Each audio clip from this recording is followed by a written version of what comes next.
Merhaba arkadaşlar, kanalıma hoş geldiniz. Bugün sizinle beraber aklınızdaki kişi bugün hayatında neler yaşıyor ve siz neler yaşayabilirsiniz bunlara bakacağız.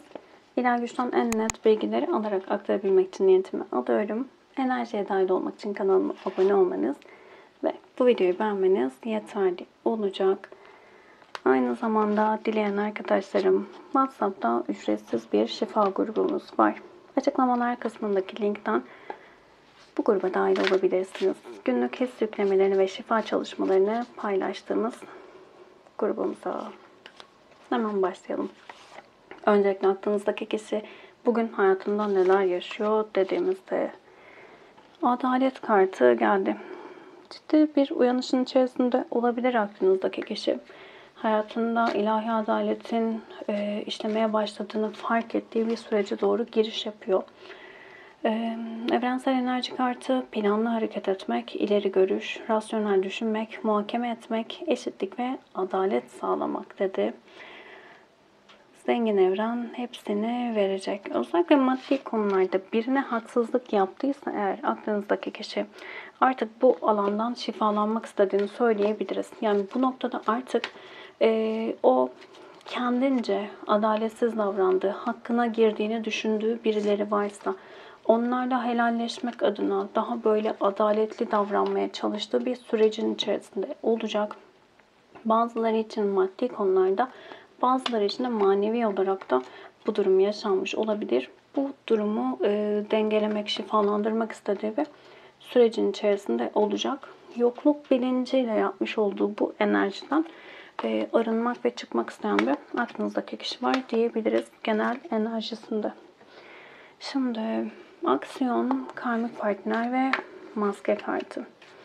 Şimdi ikili ilişkilerde ciddi şekilde sorunlar yaşadığını düşünen bir aklınızdaki kişi var.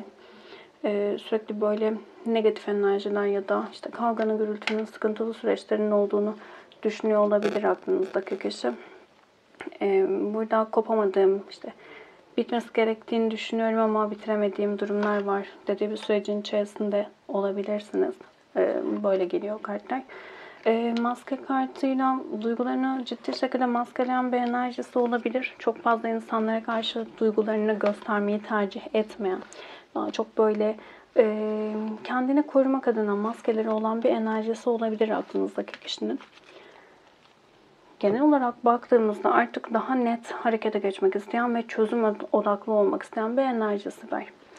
Yeni bir yöne hareket etme zamanı, sabırlı ol, istikrar, melankolik duygular, evlenmek, mutlu bir yaşam ve başarının yakın olması dedi. Genel olarak enerji bu zamana kadar hep onu böyle durdurmuş olabilir. Hep sabırlı olması, hep verilene tamah etmesi, ne dair inançları olmuş olabilir. Ve bu zamana kadar da her konuda böyle çok yavaş ilerleyen enerjiler ortaya çıkarmış olabilir bu inançlar. Ve bu süreçle beraber artık ciddi şekilde melankolik bir enerjiye doğru bürünmüş.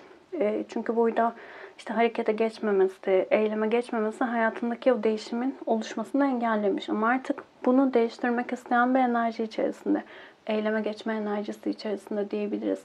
Bu alanı şifalandırmak istiyor aklınızdaki kişi. Ve artık evlilik ve ikili ilişkilerle ilgili netleşmek istediği, daha güzel enerjilere doğru geçmek istediği bir sürecin içerisinde.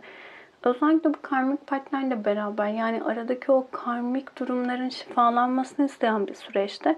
Çünkü burada uzun vadeli bir beraberliğin içerisine girmek isteyen bir aklınızdaki kişi var. Ve bu alanda biraz böyle şeyi hissettirdi. Sanki maskeleri olan, işte ben evlenmek istemiyorum, evlilik düşünmüyorum diyen bir enerji ise aslında bunun çok da böyle olmadığı, sadece burada bazı şeyleri baskılamaya çalıştığını söyleyebiliriz aklınızdaki kişi için. Şimdi ayrıntılı olarak bakalım bugün hayatında neler olabilir aklınızdaki kişinin. İş hayatında, sizinle ilişkisinde,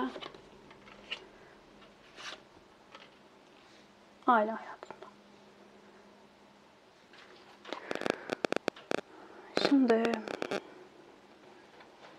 iş hayatıyla ilgili birçok yükünün olduğunu söyleyebiliriz aklınızdaki kişinin. Ciddi şekilde yükleri var. Bu yükler maddi yükler de olabilir. Aileyle ilgili yükler de olabilir. Manevi yükler de olabilir.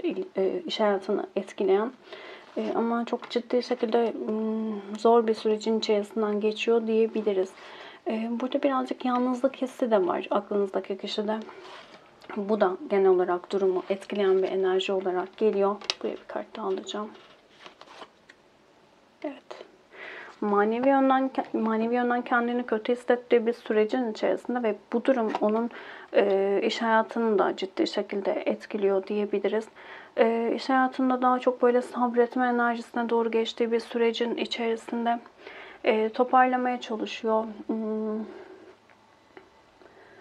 Manevi olarak kendini iyi hissetmeye çok ihtiyacı var ama yani şöyle o kadar çok iş hayatında ya da genel olarak hayatında o kadar çok yük var ki bu yüklerden kendine dönüp de o manevi tarafını besleyemiyor diyebiliriz. Sürekli bir sabretmesi gereken durumlar. Bunu şöyle düşünün. İş hayatında örneğin yeni bir başlangıç yapmak istiyordur ama tam iş hayatında yeni bir başlangıç yapacakken işte diyelim ki özel hayatında bir sorun çıkıyor ve işte iş hayatındaki o başlangıcı ertelemek zorunda kalıyor. Ya da özel hayatında yeni bir başlangıç yapmak isteyecek, başka iş hayatından bir sorun çıkıyor ve tekrar sabredip farklı alanını iyileştirmek adına beklemek zorunda kalıyor. Hayatında hep böyle bir sabretmesi gereken durumlar ortaya çıkmış gibi görünüyor. Ve şu anda iş hayatında da daha çok böyle birçok yükün olduğu ve zorlandığı bir sürecin içerisinde olduğunu söyleyebiliriz. İkili ilişkilerle ilgili sizin arasında neler olabilir dediğimizde makas ve hazine kartı. Şimdi buradan açıkçası ciddi şekilde dengelerin bozulduğu bir sürecin içerisinden geçilmiş olabilir sizinle. Size karşı adaletsizlik yapılmış olabilir. Bu denge güzel sağlanamamış olabilir. Alma verme dengesi olabilir. Maddi durumlar yaşamış olabilirsiniz. Hakkınızı yemiş olabilir gibi bir sürü şey olabilir burada. Artık burada sizde örneğin çok zaman ayıramamış olabilir. İkilemde kalınan, aranızı bozan durumlar her neyse bunları ortadan kaldırma isteği içerisinde. Aradaki enerjinin çok güçlü olduğunun farkında. Güzel bir enerji var baktığımızda. Çok kıymetli olarak görüyor aranızdaki durumu. Bir kart daha alacağım buraya. Evet. Özellikle üçlü bir sürecin içerisinden geçiyorsanız eğer burada artık o üçlü durumu sonlandırması gerektiğine dair bir inancı var diyebiliriz aklınızdaki kişinin. İşte buradaki adaletsizlik de bu üçlü bir durumun içerisinde kalmaya devam etme durumu olabilir. Örneğin bu yük olayı da üçlü bir durumun içerisinde birçok şeyi düşünmek zorunda kalması gibi bir sürü şey olabilir diyebiliriz. Aile hayatıyla ilgili neler olabilir dediğimizde, şimdi affetmek ve zindan kartı geldi. Şimdi bu noktada ciddi sıkıntılı bir sürecin içerisinden geçilmiş olabilir. Ağır eleştirilerin olduğu, biraz tartışma ortamlarının olduğu bir süreçten geçilmiş olabilir. Burada birazcık daha affetme enerjisine doğru yöneldiği bir durumun içerisinde affetmesi gerektiğini düşünen bir enerjide. Zihniyle kalbi arasında gidip gelen bir durum var. Evet. Neden? Çünkü burada daha farklı seçeneklerinin olduğunu düşünen bir enerjide. Bir kart alacağım buraya.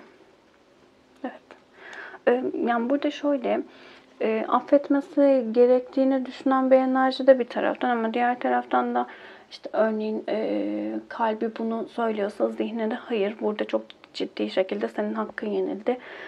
İşte ciddi şekilde yıkıma uğradın, bir şeyler bitti. O yüzden yapılan bu haksızlığı affetmemelisin örneğin deniliyor. Ve burada o yüzden gidip gelen enerjilerde olduğunu söyleyebiliriz aklınızdaki kişinin. Üçlü bir durumun içerisinde olma ihtimaliniz çok yüksek. Yani böyle bir durumun içerisinde değiliz diyen arkadaşlarım için de daha çok böyle sevgi, mutluluk, huzur hissedebileceğiniz bir zaman geçirmek varken burada yaşanan sorunlarla daha çok böyle negatif alanda kalmış olabilirsiniz. O yüzden de bu şekilde gelmiş olabilir. Şimdi devam edelim. Sizin enerjilerinize bakalım. Değnek üçlüsü. Yusufçuk ruhu çok güzel bir karttır. Evet. Bilinçaltındaki korkular, karanlık yanlarımız, bastırılmış intikam duygusu, gizli arzular dedi. Birkaç açılımdır aldatma kartı geliyor size. Şimdi Yusuf Çok Ruhu da der ki gerçek yanılsamanın ötesindedir. Ciddi şekilde korkularınızın olduğu bir sürecin içerisindesiniz. Özellikle istekleriniz, arzularınız ve hayallerinizle ilgili korkularınız var. Olacak mı olmayacak mı dediğiniz bir durumun içerisindesiniz ama burada bazı gerçekleri göremediğinizi söylüyor bize kartlar. Bazı gerçekleri göremiyorsun. Daha iyi bakmalısın, daha güzel değerlendirmelisin. Örneğin burada isteklerinizin, arzularınızın gerçekleşmeme sebebi sizin korkularınız olabilir. Enerjisi geliyor. Çok net bir şekilde. Bunun farkına varmanızda fayda var. Genel enerji olarak biraz karamsar bir durumda olabilirsiniz bugün. O korkular sizde böyle işte doğru mu yapıyorsun, yanlış mı yapıyorsun gibi ikilemlere düşürebilir. Bu noktada bu karanlık alana çok fazla dalmamanızda fayda var. Neyi görmem gerekiyor, neden korkuyorum ya da neden vesvese oluşuyor dediğinizde o alanı görüp orayı şifalandırmanız yeterli olacak. Şimdi ikiz ruh, anlayış ve aldatma kartı. Sürekli takip eden arkadaşlar bilir, ben ikiz ruh, ikiz alev, işte ruh eşi, bunları kullanmayı doğru bulmuyorum kendi adıma. Kullanan arkadaşlarıma saygım var ama ben doğru bulmuyorum. Buradaki ikiz ruh bize yüksek bir tutku enerjisinin, çekim enerjisinin olduğunu gösteriyor. Anlayış ve aldatma kartıyla beraber şimdi bu sürecin içerisinde ikili ilişkilerde çok yüksek enerjilerde olabilirsiniz. Yani işte çok yüksek tutkular olabilir. Tutkuyla beraber aldatma, aldatılma durumları çok hareketli. Bazı ilişkilerde böyle kavganın, gürültünün olduğu süreçler olur.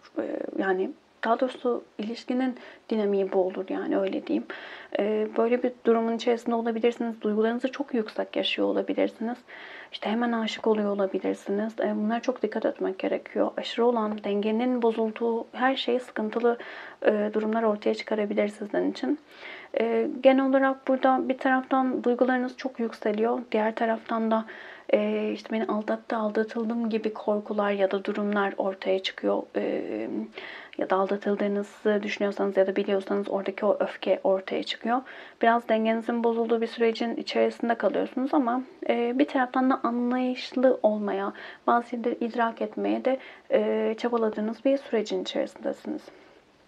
Sihir yaparak olmayan şeyleri oldurmak, her şeyi tek başına yapmak, kendi kabuğuna çekilmek, dinlenmek, yalnız kalmak, ruhsal sorunlar, yeni şeyler öğrenmek, kaderde iyi yönlü değişimler.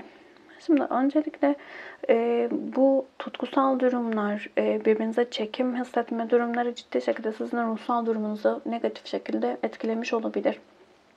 Kendinizi yalnız hissediyor olabilirsiniz. Ne istediğinizi bilmeyen, ne yapacağınızı bilmeyen bir enerji ortaya çıkarmış olabilir. Bazılarınız için işte ritüellerdir, çalışmalardır vesaire bu tarz durumlara doğru kendinizi yönlendirmiş olabilirsiniz. Burayı negatif olarak söylemedim ama orayı. Burada daha çok böyle imkansız mı, olur mu, olmaz mı diyerek o içinizdeki o gücün farkına vararak çalışmalar yapmak diyelim, şifalandırabilmek adına. Yani burayı negatif olarak düşünmeyin. Böyle bir sürecin içerisindesiniz ama toplamına baktığımızda kendinizi ruhsal olarak kötü hissediyorsunuz. Yalnızlık vurgusu çok fazla. Şu üç kart bize yalnızlıktan bahseder. Ciddi şekilde tek başınıza olduğunuz ve yalnız olduğunuzu düşünen bir durumun içerisindesiniz şu an. Bu sizi ciddi şekilde zorluyor. Ama sistem diyor ki kendini açmalısın, yenilenmelisin, yeni şeyler öğrenmek için çabalamalısın. Yeni olasılıklar karşına çıkabilir, görmeye niyet et. Ve kaderde iyi yönde, konuşamadım, iyi yönde gelişimler olacağını bize söylüyor. Ama şu an enerjisindeki o özellikle evet ben buraya uyumlandım diyen arkadaşlarım, karamsar enerjilerdeyseniz eğer, ruhsal olarak çok yıprandım, ne yapacağımı bilemiyorum diyorsanız burayı şifalandırmaya niyet edin. Burası biraz tehlikeli bir alan çünkü. Şimdi 1, 2 ve 3 olarak kart seçeceğim. Bir tane peri kartı alalım.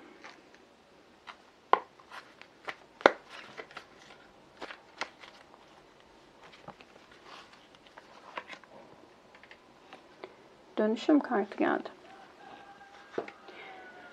Bu peri hayatınızda gerçekleşen bir dönüşüme teslim olmanızı söylüyor. Dönüşümünüzü kucaklayın. En iyisi henüz gelmedi dedi. Çok güzel geldi. Şimdi biri seçen arkadaşlarım. Geçmişe çok fazla takılı kaldığınız bir sürecin içerisinden geçiyor olabilirsiniz. Geçmişi geride bırakmanız gerekiyor. Geçmişte yaşayan biri olarak geliyorsunuz ve sistem diyor ki geçmiş bitti, şu an var. Şu an geçmişte negatif şeyler yaşadıysanız, oraya takılıysanız o alanı devam ettirmemeniz adına, yani yeni olasılıklara, güzelliklere kalbinizi açabilmeniz adına geçmişi bitirmeniz gerektiğini söylüyor. Geçmişteki güzel anıları hatırlıyorsanız ve oraya takılıysanız zaten gelecekte o kadar güzel bir şey yaşayamayacağım inancı vardır. O alanı da şifalandırmalısınız. Yani genel olarak size diyor ki sistem kapat geçmişi. Şu an geleceği istediğin gibi yaratabilecek güçtesin. Şu anda ne düşünürsen yarın onu yaşayacaksın. O yüzden geçmişle ilgili kapatılmamış defterleri kapatmanız gerekiyor. Şimdi ikiyi seçen arkadaşlarım, dengeye gelmeniz gereken bir sürecin içerisindesiniz. Hayatınızda ciddi şekilde denge bozulmuş olabilir. Hangi konularda aşırıya kaçıyorsunuz? Hangi konularda aşırı davranılıyor size? Buna bakın. İşte değersizlik mi hissettiriliyor? Ya da işte maddi konularda mı sorun yaşıyorsanız, her neyse buradaki alan, orada dengeyi kurmanız gerekiyor diyebiliriz. Hayatınızın birçok alanında dengenin bozulduğu bir sürecin içerisinde olduğunuzu söyledi bize. Üçü seçen arkadaşlarım, çok mu öfkelisiniz? Burada biraz böyle çok fazla öfke enerjisi olabilir. Ani çıkışlar, kavgalar, gürültüler, öfke patlaması yaşıyor olabilirsiniz. Bu söylediklerimle uyumlanıyorsanız buradaki o öfkenin, kızgınlığın sebebine, köküne bakmanızda fayda var diyebilirim. Bunun yanı sıra bize bağımlılıktan kurtulmaktan bahseder. Hangi konularda bağımlılıklarınız var? Bunlara bakın. Hangi alan sizi zorluyor? Burası çok çok önemli olacak. Örneğin kendi hayatınıza yön veremiyor musunuz? Kendi yolunuza çıkamıyor musunuz? İşte annenize annelik, babanıza babalık mı yapıyorsunuz? Ya da babanıza annelik mi yapıyorsunuz? Kimin rolüne giriyorsunuz? Kimin rolünü çalıyorsunuz? Bunlara bakmakta fayda var. Burada daha çok böyle bağımlılık olarak görev edinmek olabilir. Kurtarıcı rolü olabilir. Daha çok kurtarıcı rol diyebiliriz buraya. Hayatınıza giren kişiler hep böyle kurtarılmayı bekleyen, iyileşmesi gereken kişiler mi? Onlar için çok çok çabaladım. Ben onun için neler yaptım mı diyorsunuz? İşte onları yapmamanız gerekiyor. Burada başkalarını değiştirip dönüştürmek, iyileştirmekten çıkıp kendi hayatınıza yön vermeniz gerektiğine dair bir mesaj var diyebiliriz. Kolektif bir açılım. Hepsiyle uyumlanamayabilirsiniz ama içerisinden mesajlar almaya odaklanın lütfen. Videoyu beğendiyseniz beğen tuşuna basabilir. Abone değilseniz abone olabilirsiniz. Açıklamalar kısmındaki linkten de WhatsApp grubumuza dahil olabilirsiniz. Teşekkür ederim vakit ayırdığınız için. Başka videolarda görüşmek üzere. Hoşçakalın.